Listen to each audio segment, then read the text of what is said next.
Welcome back to Mama Mystery. I am your host, Kelly, and this is an episode of the weekly Docket where I recap some of the top headlines in true crime for this week. If you're listening to this podcast, great. I'm glad you're here. But also, just so you know, there is going to be a video component to this episode. So if you'd rather watch on YouTube or wherever you get your video content, whether that's through Patreon, it'll be on there too. So if you're interested in joining our Patreon, that's patreon.com/mama mystery. And you can get exclusive ad-free content there, including a few bonus episodes as well. So without further ado, there's a lot to cover this week in true crime. So let's jump in. Now, our first story is coming out of Houston, Texas. And Houston has always had a complicated relationship with its bayous, apparently. They cut through the city like these winding veins, shaping the landscape and serving as a natural drainage. But some of those waterways often turn up some grim discoveries. This September, that reality came into sharp focus when 5 bodies were pulled from different bayous in just 6 days, sparking public speculation, social media theories, and official pushback from city leaders. The story begins with 20-year-old Jade McKissick, a junior at the University of Houston. On the night of September 11th, Jade went out with some friends, later splitting off on her own, which red flag, you should never leave your friends. Never let your friends go off on their own. She left her phone behind at a bar, grabbed a drink at a nearby gas station, and was last seen walking toward Bray's Bayou near Scott Street and McGregor around 1 o'clock in the morning. For days, nobody heard from her. Her family actually reported her missing on September 14th, and then the very next day, September 15th, firefighters and Houston police recovered her body from Bray's Bayou near Spur 5, about 2.5 miles from where she was last seen. The initial autopsy found no obvious signs of trauma or foul play. Her cause of death is still pending, waiting on toxicology reports to fill in some of the blanks. But that same day, while officials were still processing the news about Jade, another recovery took place. A second body was pulled from a canal off of East Freeway in the Greens Bayou area. Now, in this case, the medical examiner quickly ruled natural causes and investigators closed it without further criminal inquiry. And still, 2 bodies in a single day was enough to get people's attention. Then came September 16th. A third body surfaced in the White Oak Bayou near Taylor Street, just north of downtown. Investigators on the scene said drowning was likely the cause, but like the others, a full autopsy will be needed to confirm. By September 18th, another case had developed. A witness reported seeing a man near Buffalo Bayou and never resurfaced. Authorities searched the area and recovered remains later that day. The medical examiner has not released an identity or a cause of death in that case. But the week closed out on September 20th with a kayaker spotting a body floating in Buffalo Bayou near Hirsch Road and Clinton Drive in the East End. So Houston Police Department recovered the remains, marking the 5th body pulled from a Houston waterway in less than 1 week.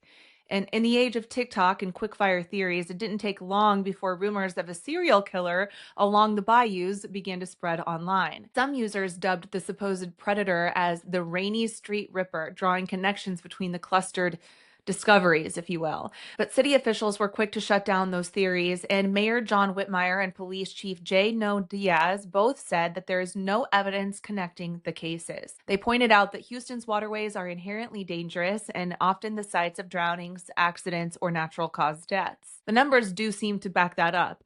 As of late September, Houston has seen 14 bodies recovered from bayous in 2025 compared to 24 last year. While the pace of discoveries in mid-September was unusual, it isn't outside the historical range of what investigators deal with in a given year. So where do things stand now? Well, at this point, only Jade McKissick has been publicly identified. The other 4 victims remain unnamed while medical examiners work on identification and determining the causes of their deaths. And for now, each case is being handled separately unless forensic evidence shows some kind of overlap. But that obviously leaves the city in kind of a holding pattern while families wait for answers, autopsy results are pending, and police continue to stress patience, urging people to avoid drawing connections before the evidence is clear.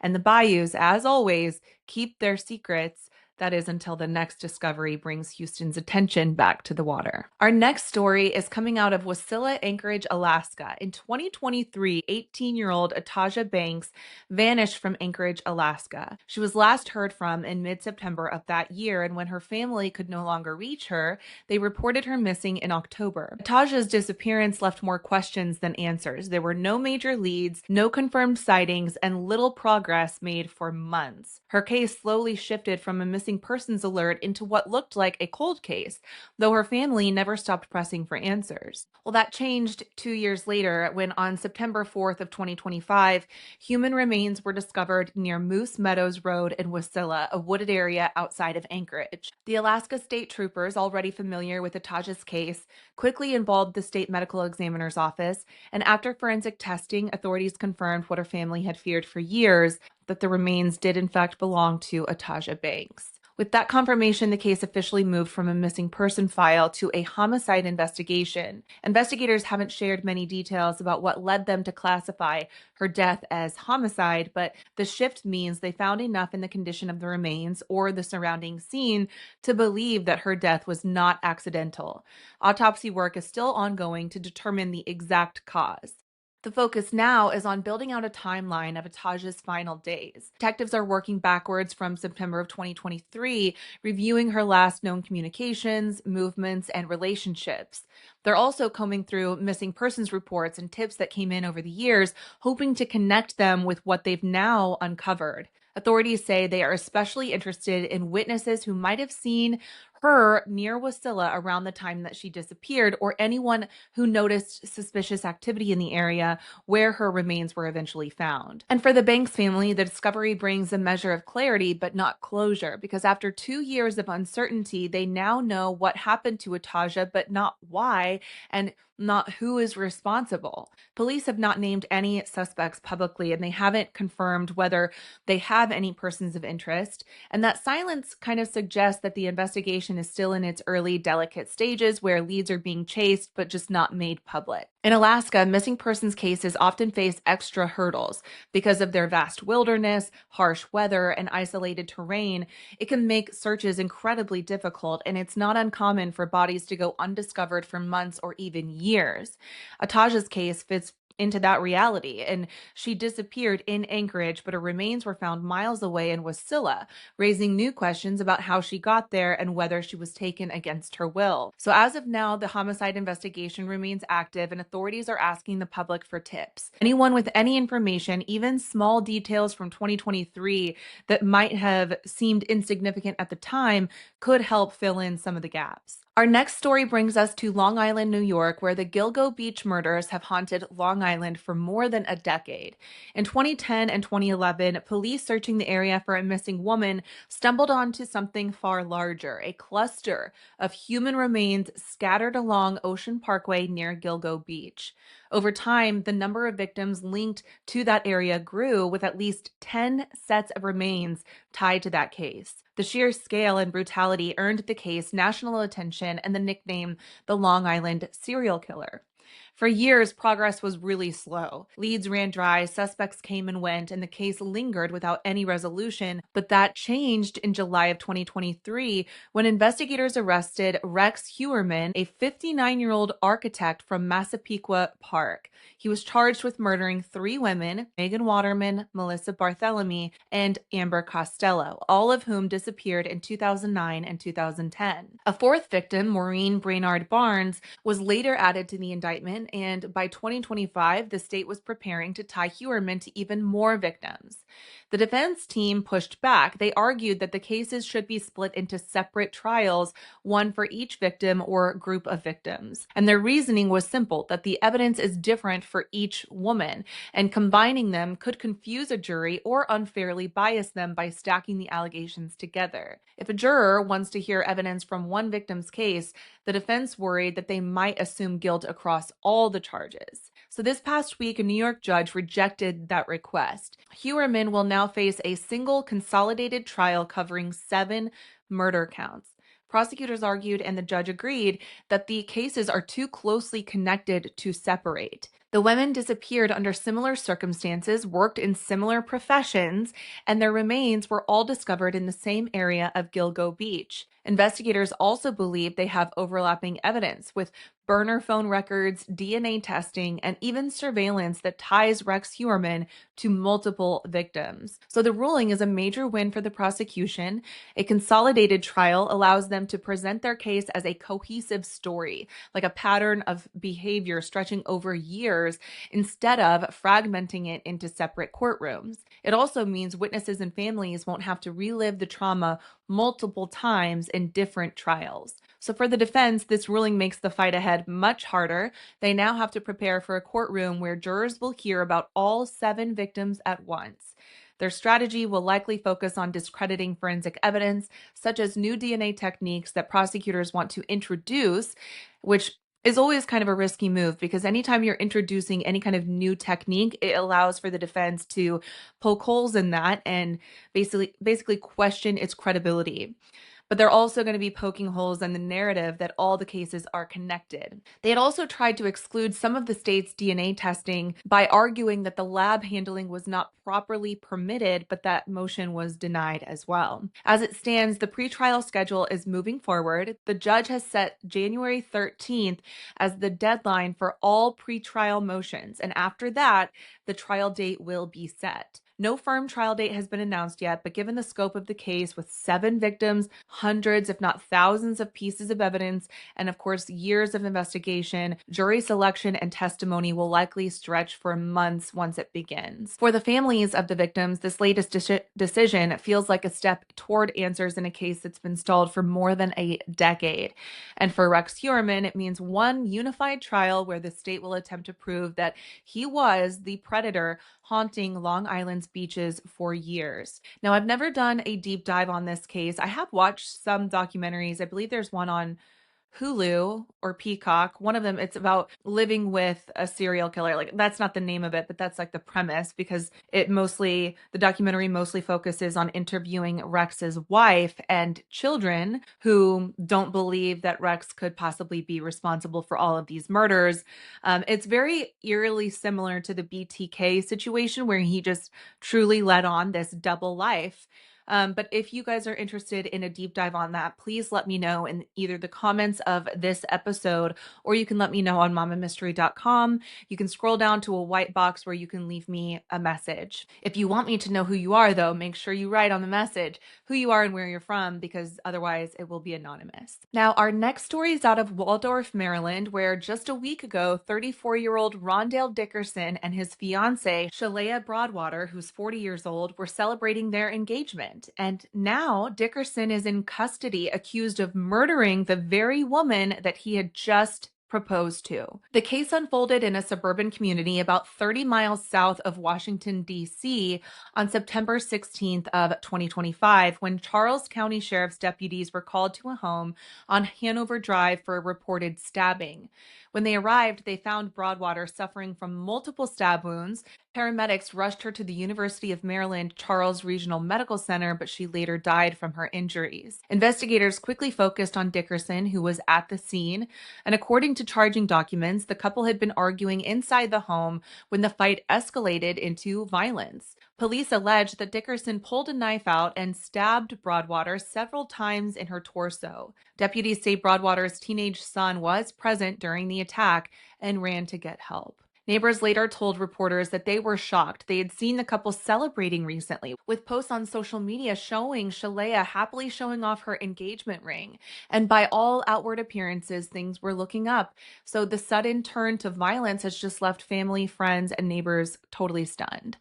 After the stabbing, Dickerson was arrested without incident and transported to the Charles County Detention Center. Prosecutors charged him with first-degree murder, first-degree assault, and reckless endangerment. At his initial court appearance, a judge ordered him held without bond while the case moves forward. Police have not publicly shared a motive beyond describing the incident as the result of a domestic argument. Investigators are now reviewing prior calls to the residents, digital communications, and witness statements to build a timeline of the relationship and any red flags that may have been missed. For now, the focus is on preparing the case for trial.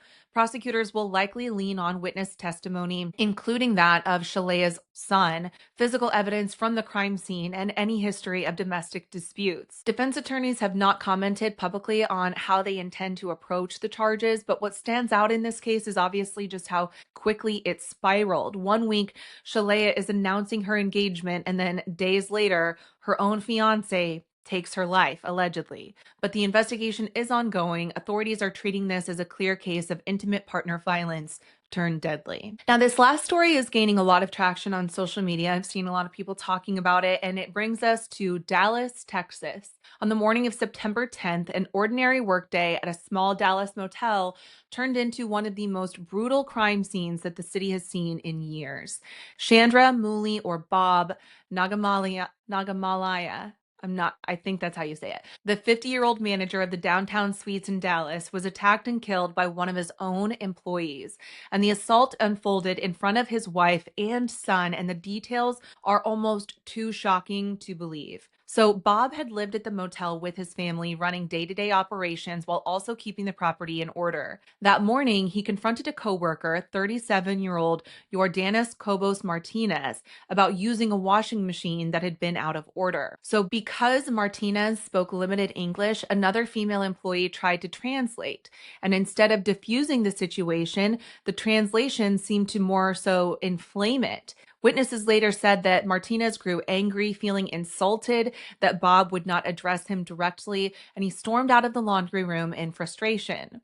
Then a few minutes later, Martinez returned, this time carrying a machete. Around 8:20 a.m., he confronted Bob in the hallway near the front office and began swinging. Bob tried to run toward the lobby, bleeding as he stumbled, while his wife Nisha and son Gaurav rushed forward to try and help him. They pulled and screamed, doing everything they could to stop the attack, but Martinez shoved them aside and kept going. In moments, the assault escalated past the point of rescue, and Bob was struck in the neck several times until he was decapitated. What happened next left witnesses in horror. Martinez kicked Bob's severed head across the parking lot, picked it up, and tossed it into a dumpster. By the time paramedics arrived around 8:30, he was still there, drenched in blood, holding the machete, and police arrested him on the spot without further struggle. Martinez was booked into the Dallas County Jail and charged with capital murder, which is the most serious charge under Texas law. Of course, we already know Texas does have the death penalty, especially in capital murder cases. According to investigators, he admitted to the killing during questioning, citing the argument over the broken washing machine as the reason that he snapped. Detectives are now digging into this background to see if there were prior warning signs of violent behavior. Bob's killing devastated his family, traumatized his family, I'm sure, especially the ones who had to witness it, and of course shocked the Dallas community. Friends and neighbors described him as kind, hardworking, and a man who cared deeply for his family and treated motel guests with nothing but respect. His funeral was held just 3 days later, with relatives and members of the North Texas Indian community gathering to grieve and raise funds to support his wife and son. Plans were made to send his remains back to India for final rites. So now the case is moving through the courts. Prosecutors will determine whether to pursue the death penalty while investigators continue to interview motel employees and residents about any previous disputes between Bob and Martinez. For Bob's family, the tragedy is it is impossible to comprehend that they could watch something so vile and vicious and disturbing happen. And then the way that he completely desecrated his remains by kicking his head around the parking lot like a fucking soccer ball it's too gruesome. It's too gruesome to even comprehend. That's all I can say about it. Now, that is it for this week's weekly docket. If you enjoyed this episode, make sure you hit subscribe. Make sure you're following us on all of our channels so you never miss a future episode. If you're watching on YouTube, welcome. My hope is to make this a regular thing, and I've said this before, so you can totally come for me for that, and I will completely understand because I've been so wishy-washy about doing video content, but after this last time at CrimeCon, I met so many video creators that I thought to myself, there's no reason that I shouldn't be implementing this. So my hope is that now that I figured out the webcam, the mic, I figured it all out, I think that hopefully it'll get easier and easier, and you guys will get to know me more on a personal level, being able to see me in person. So anyway, if you liked this episode, let me know, share it with your friends to keep them in the loop of what's going on in the world. And with that said, I hope you all have a wonderful weekend. Stay curious, stay vigilant. Mama Mystery out. Bye.